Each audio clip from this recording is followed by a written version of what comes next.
Vocês, eu espero muito que sim. Hoje eu quero falar com vocês sobre os arquétipos.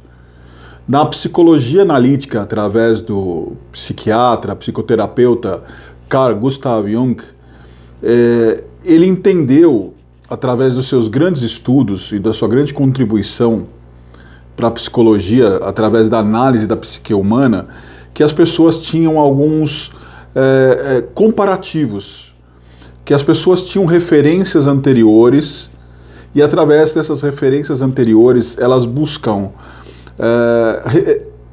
como qualificar as suas ações, pessoas e comportamentos através de um padrão.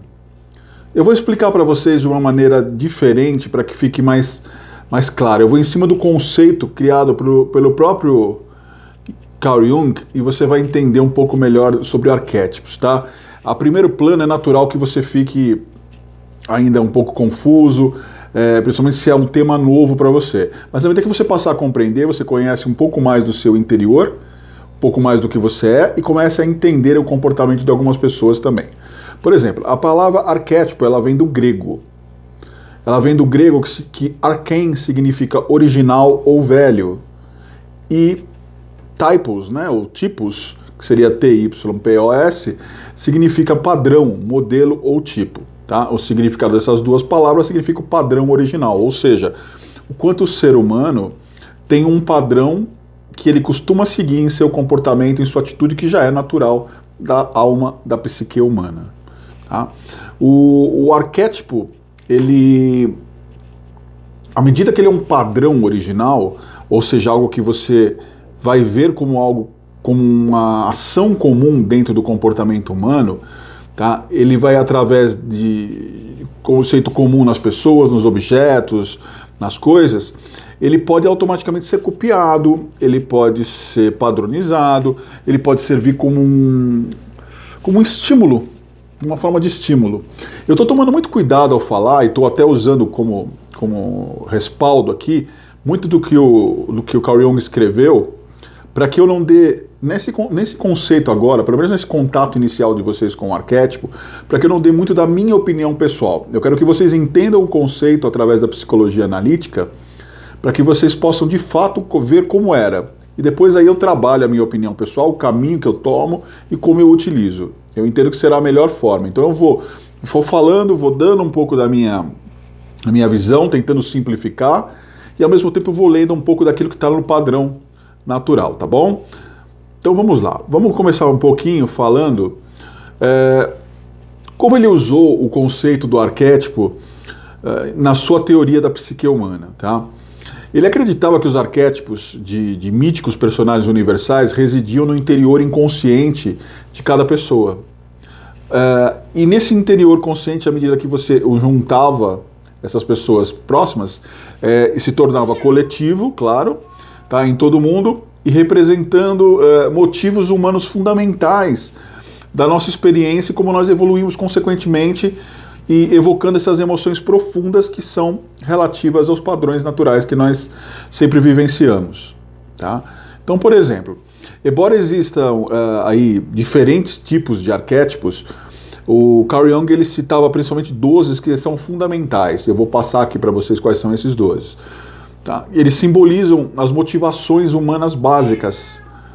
Cada tipo tem seu próprio conjunto de valores, significados, traços de personalidade, e eles são divididos em alguns grupos, né? Por exemplo, como ego, alma, o próprio eu. E esses tipos, cada um conjunto compartilha uma fonte de condução comum. Então vou te dar um exemplo para vocês. Tipos dentro do conjunto do ego, né? Eles são levados ali a cumprir agendas definidas pelo próprio ego de cada pessoa.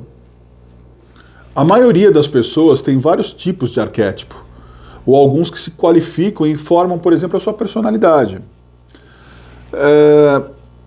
Quando você, por exemplo, precisa negociar, quando você quer fazer um processo de recrutamento e seleção, ou mesmo você sendo um líder, querendo entender um pouco mais sobre o comportamento de cada pessoa, você pode compreender, pelo menos a parte básica dos arquétipos, para poder começar a traçar essa linha de personalidade. ou até dentro de um relacionamento, não usar, lógico, negativamente isso, mas usar como uma forma de interpretar algumas ações, alguns comportamentos, por exemplo, que caracterizam determinadas pessoas, tá? Eu vou dar um exemplo para vocês, então, eu vou ler algumas coisas que eu fiz questão de marcar aqui e que eu acho relevante trazer para vocês, tá? Então vamos criar o seguinte cenário na mente. Essas informações, elas são formadas pela repetição progressiva que você tem da experiência, que foi algo que foi armazenado no seu inconsciente coletivo. Então você repetiu determinadas ações e você começou a criar uma determinada imagem e formar um padrão devido a essa repetição, tá? Essas ideias, elas são concebidas a respeito de alguma coisa, de um bom senso, de um objeto, enfim, algo que cria um padrão para você e você tem aquilo como referência. Então vamos entrar um pouco agora nos arquétipos, que vai ficar mais claro para você que não conhece sobre o tema, conseguir aí compreender um pouco mais onde eu quero chegar. Por exemplo, um dos arquétipos, ânimos e anima, tá? O ânimos, ele fala muito do lado masculino da mulher, enquanto confirma o seu lado feminino. Então, ou seja, é aquele lado mais firme, mais, não diria nem agressivo, mas mais pulsante da mulher, mas que ela está, na verdade, confirmando o lado feminino dela, mostrando um aspecto de masculinidade. O arquétipo da mãe, ele é mais simplista, ele compartilha aquele jeito gentil, mais materno, de cuidar, de pessoa cuidadora, que acolhe. Tem o lado do pai, que é mais aquele da autoridade, que conduz, que orienta os demais ali em volta, que quer conduzir, que quer acolher, mas de uma forma mais de comandar especificamente. Então vocês já estão começando aí com esses 3 exemplos a identificar um pouco desse perfil, ou em você mesmo, ou em algumas pessoas que você conhece. Comece a comparar isso e você vai verificar determinados padrões. Isso não significa ser bom ou ruim, tá? Isso é muito importante vocês entenderem. Não necessariamente o arquétipo ele vai trazer para você essa imagem negativa de alguma coisa. Pelo contrário, são características de cada pessoa e você vai poder compreender por que ela se comporta daquela maneira. Tá? Tem o arquétipo pessoa, que é o mostrar de nós menos aos outros, ou seja, você mostra menos para as pessoas daquilo que você é. Então ele é mais humanizado, mais pessoa. Por outro lado, você tem o prestativo. O arquétipo do prestativo, ele quer ajudar demais, então ele faz questão de estar mais presente, ele nutre a empatia, ele coloca-se em determinadas situações para poder gerar um equilíbrio no cenário e resolver, e estar ali para poder dar a mão, puxar, trazer de volta. E eu tenho o arquétipo do prestativo, por exemplo. Eu gosto de ajudar, eu sou, como cantava Raul Seixas, o carpinteiro do universo. Eu estou sempre presente, querendo ajudar. Isso às vezes é bom, e às vezes é ruim, porque às vezes a pessoa não quer ajuda e você pode se frustrar. Ou às vezes você se propõe a ajudar em determinados momentos que podem ser irrelevantes, como também podem ser transformadores. Mas é uma característica legal, uma característica positiva, como todos os demais arquétipos também. Tá? Você tem o sombra, né? O sombra é até engraçado. O arquétipo do sombra é tudo que você deseja quando você... deixa eu ver o que eu anotei na informação aqui. Tudo que desejamos guardar em segredo, perdão. Eu fiz umas anotações muito breves aqui, rápidas, eu não estava compreendendo o que eu havia escrito. Mas enfim, desculpem pelo equívoco. O sombra, então, é tudo aquilo que você deseja guardar em segredo. Você vive nas sombras, né? Você vive oculto. Então você quer guardar essa informação em segredo, você quer manter um cenário mais oculto do que ele de fato é. Então você vai ter essa característica da pessoa, de ser um arquétipo de sombra, aquela coisa mais minuciosa, mais detalhada, mais vamos fazer aqui, deixa acontecer, deixa as pessoas perceberem. Aí você tem um dos mais conhecidos, que é o arquétipo do herói, que ele é determinado, ele é ignorante e ao mesmo tempo ele é perfeccionista, ele quer fazer tudo corretamente porque ele quer estar presente, ele quer mostrar a diferença, e é muito parecido com o que eu tenho, por exemplo, do prestativo. A diferença é que a prestação aqui ela é para executar, para ajudar. O herói, ele quer estar presente, ele quer ter uma imagem mais de afirmação, de posição, de pessoa que está presente nos fatos para poder ajudar de verdade, para poder se demonstrar, para poder, não só pelo aspecto de ajuda, mas também pelo aspecto de imagem, de status. Você tem o explorador, que ele é livre, ele não se prende a regras, não tem padrões, ele é o perfil da pessoa que não cumpre algum determinado padrão de vida, ele quer seguir conforme ele entende que é o melhor caminho, e isso, claro, que gera determinados tipos de resultados, porque são escolhas ao qual você pode ir para um lugar correto e ter resultados bons, como você pode estar aberto a ir para um lugar errado e correr riscos. Então você é um perfil de arquétipo que não se prende a nenhum padrão estipulado pela sociedade. O sábio, né, ele dá luz aí ao formato do perfil de arquétipo de herói. Então ele impulsiona, porque ele é o que sabe, é o que vai fazer, é o que vai criar, e aí o herói nasce com aquela força de que eu posso fazer, independente do contexto. Ele vai e realiza. Tá? Ele vai e realiza. E esse perfil automaticamente, ele tem, por exemplo, o formato do conselho, ele tem o formato estrutural de ser um mediador, porque ele entende, e às vezes entende de fato, que aquele caminho pode ser uma boa opção. Que aquele caminho é o direcionamento correto, e aí entra lá na frente o papel do herói. Por isso que eu falo que ele dá a luz, né, ao papel de herói, porque ele cria a pessoa que vai executar, que vai fazer, que vai demonstrar e fazer acontecer. E você consegue perceber essa diferença no comportamento, tá, entre o herói e o prestativo. Aqui no meio eles seguem a mesma linha, mas aqui eles se dividem em relação a algumas coisas. O governante, né, ele adora controlar e ter o poder. Também entra próxima à linha desses que eu falei anteriormente, mas vai para uma outra vertente, porque aqui ele adora ter o controle da situação, ele adora ter o poder, ele adora saber o que está acontecendo e adora mandar. Também um pouco bem diferente do que é o perfil do pai, porque o pai ainda é acolhedor. Aqui é mais uma questão também de status, tá? O trapaceiro, que esse é aquele que é diferente, tá? Ali do explorador. O explorador, ele é livre porque ele entende que é mais interessante viver novas experiências, viver novos caminhos. Já aqui o trapaceiro é o arquétipo daquele que quebra as regras propositalmente, porque quer obter vantagens, quer seguir caminhos ilícitos que o levam a ter conquistas sem precisar passar por todo o processo que todas as pessoas passam. Tá? Tem o arquétipo do Criat, que ele é sempre criativo, é o que está inovando, está sempre muito feliz e sempre transmitindo felicidades em momentos diferentes.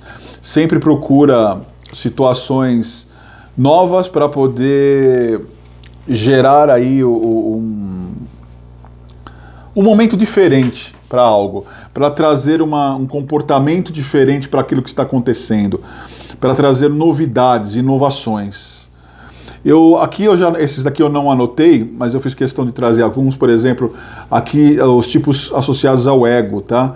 Que é o inocente, que ele ele tem como lema, né, assim, ser livre, você e eu, ou seja, todo mundo livre, bem parecido com o que nós falamos ali do explorador. Ele tem medo, esse tipo de arquétipo tem medo de ser punido por ter feito algo errado, tem a estratégia de fazer as coisas certas e tem a fraqueza de ser chato por sua inocência mais ingênua. Então esse é o arquétipo do inocente. Interessante, não é? Você vai ver que tem uma sequência de arquétipos aí muito grande. Eu estou trazendo à pauta alguns, né? E como eu falei, eu procurei trazer muito com o respaldo também de alguns textos aqui, para que eu não falasse para vocês muito da minha opinião. E eu tenho certeza que se eu desse a minha opinião, eu poderia furar o entendimento de vocês. Espero que quando eu fui mesclando muito dessas ideias, eu não tenha gerado confusão também, tá? Porque se eu seguir muito a linha do que o Carl Jung fala para quem está ouvindo arquétipos pela primeira vez, vai ficar confuso. Se eu seguir muito as explicações que você vai encontrar em textos espalhados aí pela internet, vão te facilitar, mas também vai te deixar confuso. E se eu seguir aquilo que eu entendo sobre o tema e o que eu pratico sobre o tema, também vai te deixar confuso. Então eu tentei fazer uma mescla de todos, tá bom? Vamos falar aqui de um outro modelo de arquétipo que eu acho sensacional. Deixa eu só localizar o que eu peguei, que eu acho bem interessante comentar com vocês, tá? O arquétipo do mago, tá? Esse é muito legal e eu acho bem legal falar para todos também. Quando nós falamos desse arquétipo, as questões lógicas e objetivas aqui não tem tanto peso. Por isso são predominantes para ele o critério da religião, crenças ou qualquer raciocínio distante daquilo que seja racional e natural. Você deve encontrar muito isso na sociedade, você vai encontrar muito em pessoas que você conhece. E ele tem uma característica, assim, com um exemplo muito grande, de você tentar associar isso nas marcas, por exemplo. Não só a pessoas, mas a marcas de empresas, a marcas de... Você vai ver a força que isso tem no mercado e como os departamentos de marketing, por exemplo, utilizam os arquétipos para dar direcionamento à estrutura da marca, ao tipo de dimensão com que ela vai trabalhar. Vou dar um outro exemplo para vocês que pode trazer essa característica de uma maneira bem similar. Nós falamos sobre o sábio, o bobo da corte. O lema do arquétipo do bobo da corte é: se eu não posso dançar, não quero fazer parte da sua revolução. O que esse arquétipo procura transmitir quando está executando alguma coisa e como a gente pode ver isso, por exemplo, para uma marca também, tá?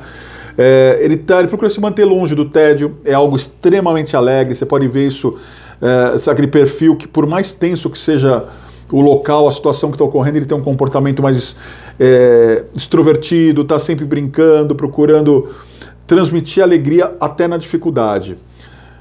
E é uma característica muito grande, por exemplo, de marcas de mercado e de pessoas que você vai ver como algo simbólico associado à diversão. Quem usa isso como característica principal, por exemplo, é o McDonald's. Você pode ver que ela faz o comercial dela com propaganda, tem sempre aquela questão de alegria, tem ali o palhaço, aquela diversão, então isso é o arquétipo do bobo da corte. Isso também não é negativo, tá? Não pense, no bobo da corte você está ironizando. Não. É um arquétipo existente e ele direciona muito a esse caminho de você compreender, de fato, aí, o que você pode adaptar para as situações melhorarem na vida. Muitas vezes essa pessoa, ela, para lidar com as emoções, para lidar com as dificuldades, as adversidades, ela traz isso à tona. Tá? O arquétipo do amante, que só tem olhos para você. Aqui rege muito o culto da beleza, romantização, atração física. Você vai encontrar isso em algumas pessoas, tanto do sexo masculino como feminino. Você vai encontrar isso em marcas de perfume trazem muito isso também. Roupas, quer vender terno, você coloca aquela coisa da sensualidade envolvida no cenário, um bom vestido. É a mesma linha de raciocínio, tá? Para trabalhar esse tipo de arquétipo, por exemplo, você pode usar isso dentro de elementos de análise numa entrevista de emprego. É só dependendo, conforme você direciona a sua conversa, esse arquétipo ele expande na hora, ele se solta e começa a usar o perfil galanteador ou galanteadora no processo de entrevista. Tá? E para a gente finalizar o bate-papo, porque é uma ficha bem extensa, e como eu falei, eu não quero também gerar algum tipo de dúvida, vamos pegar aqui um outro arquétipo interessante para a gente possa falar sobre ele. Vamos lá. O cara comum.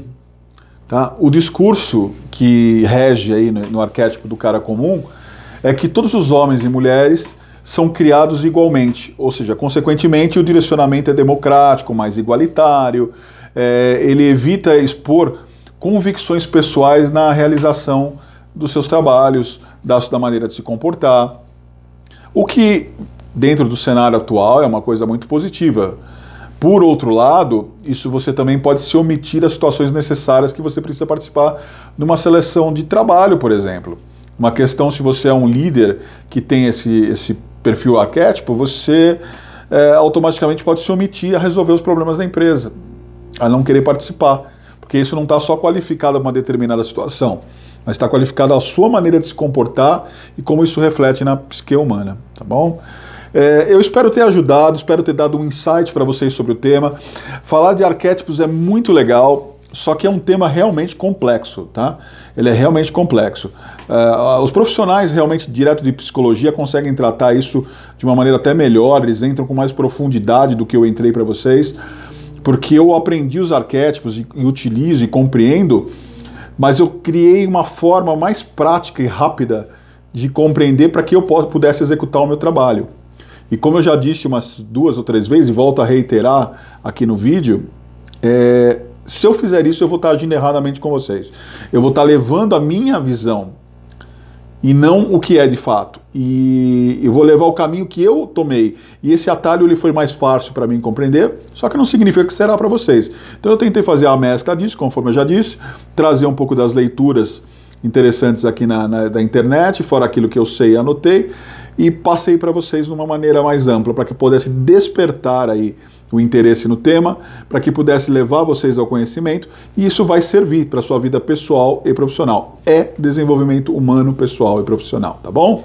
Eu espero que tenha gostado do vídeo, eu espero que tenha sido útil, de alguma forma eu tenha plantado aí para vocês uma sementinha de interesse no tema.